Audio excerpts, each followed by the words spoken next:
రేపు నీ డబ్బులు ఇచ్చి తీసుకుపోతాను సార్తో చెప్తానా లేదు ఇచ్చి తీసుకోపోవని వాళ్ళ గుంజాల పెట్టు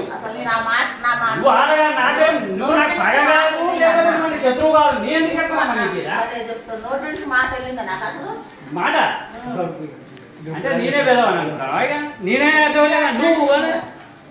సార్ నీకు ఈ విషయం కూడా ఇంతకుముందు చెప్పినా 2 days వరకు విషయం చెప్తానన్న కూడా చెప్పా అది కూడా చెప్తా నీ చెప్తా నీ మంచి కోసం నాకేం రాదని ఇప్పుడు కూడా చెప్తాను నీ మంచి కోసం చెప్తాను నేను నన్ను అపార్థం చేసుకుంటా నువ్వు ఏం చెప్పాలి లాస్ట్ విషయం నీ ఉద్యోగం కాపాడుకోమని చెప్పాను ఇంతకంటే ఎక్కువ ఏం చెప్పాను నీ పొట్ట నీ కొట్టాను నీ పొట్ట నీ కొట్టాను ఇంతకంటే ఎక్కువ ఏం చెప్పాను నీ పొట్ట నీ కొట్టాను ఒక్క మాటగా కొన్నాను నీ ఏ పూజ ప్రమాణం చేస్తా నువ్వు నీకు నాకు బాగా నువ్వు చెప్పుకుంటే ఒక మాట ఒక సామాన్య పరిస్థితి ఏం సార్ ఇది కనీసం అట్లా మా తమ్ముని పేరు అంటే చెప్తాను ఇతర తమ్ముని పేరు చెప్పిన కూడా అక్కడ చెప్పిన ఆమె చెప్పిన నువ్వున్నావు సార్ ఉన్నాడు నువ్వున్నావు సార్ అప్పుడు చెప్తున్నాడు గుంజుకొని పోయినావు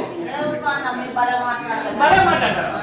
అది ఏదో మాట్లాడాలి ఏం అడగలేదు నేనే నాకు దాసుకోమని చెప్పిన నాకు వద్దని చెప్పాను చెప్పనా రిసీవ్ తర్వాత ఎవరికి ఇవ్వాలి పేపర్లు మరి ఎందుకు లోపల పెట్టినావు ఎందుకు పోతాడు బయటికి ఎట్లా పోతాడు ఆ పేపర్ల కాడ ఉన్నానా బయటకు వెళ్ళిన సార్ తోటి నువ్వు బయటకి ఎప్పుడు పోయినా సార్ సంతకం పెట్టినప్పుడు కూర్చున్నావా పిలిచినావు సిగ్నేచర్ పెట్టుకున్నావు సార్ కాడికి వచ్చినాక నువ్వు కూర్చుకొని లోపల పెట్టుకున్నావు ఇది సలుగు మల్లయ్య నాది కొమలవంచ పోలియో పానీల గురించి గత 4 రోజుల కింద అప్లై చేసుకుంటే ఫోన్ చేసి పోలియో పానీ రెడీ అయితే తీసుకుపోదురా అంటే ఈరోజు వచ్చినాక ప్రింటర్ ఖరాబ్ అయింది పేపర్ బయట తీసుకోమంటే బయటకు పోయి తీసుకున్న తర్వాత ఇలా